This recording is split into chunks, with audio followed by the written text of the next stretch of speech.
ईश्वर को खोजें नहीं, स्वयं में खोदें।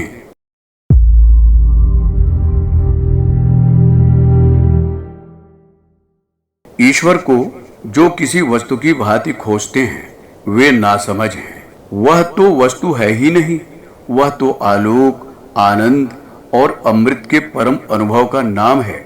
ईश्वर न तो विषय है, ना वस्तु और ना ही व्यक्ति कि जिसे कहीं बाहर खोजा या पाया जा सके। वह तो अपनी ही चेतना का आत्यंतिक परिष्कार है। सूफी फकीर जुनैद से किसी ने पूछा, ईश्वर है तो दिखाई क्यों नहीं देता? जुनैद ने कहा, ईश्वर कोई वस्तु तो है नहीं, वह तो अनुभूति है।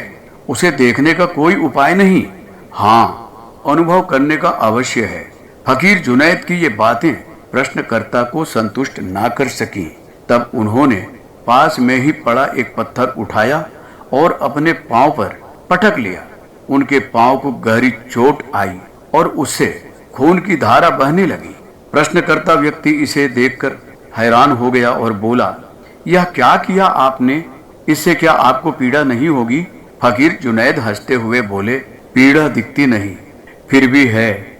ऐसे ही ईश्वर भी है। जीवन में जो दिखाई पड़ता है उसकी ही नहीं, उसकी भी सत्ता है जो नहीं दिखाई पड़ता। दृश्य से उस अदृश्य की सत्ता बहुत गहरी है, क्योंकि उसे अनुभव करने के लिए स्वयं के अस्तित्व की गहराई में उतरना जरूरी होता है। तभी वह पात्रता उपलब्ध होती है जो उसे छू सके, देख सके और जान सके। साधारण इंद्रिया नहीं, उसे पाने के लिए तो अनुभूति की गहरी संवेदनशीलता अर्जित करनी पड़ती है।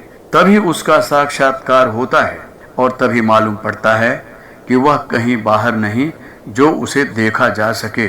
वह तो भीतर है, वह तो देखने वाले में ही छिपा है।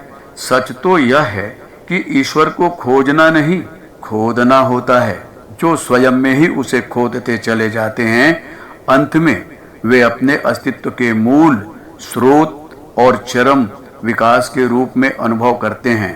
तो बस सार यही है कि ईश्वर को बाहर नहीं खोजें, स्वयं में खोदें। पुस्तक जीवन पथ के प्रदीप, लेखक डॉक्टर प्रणव पंड्या।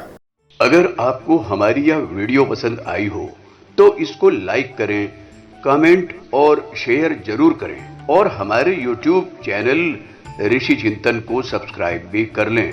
साथ ही बेल आइकन को भी दबाएं ताकि आपको आने वाली वीडियोस की नोटिफिकेशंस मिलती रहे। धन्यवाद।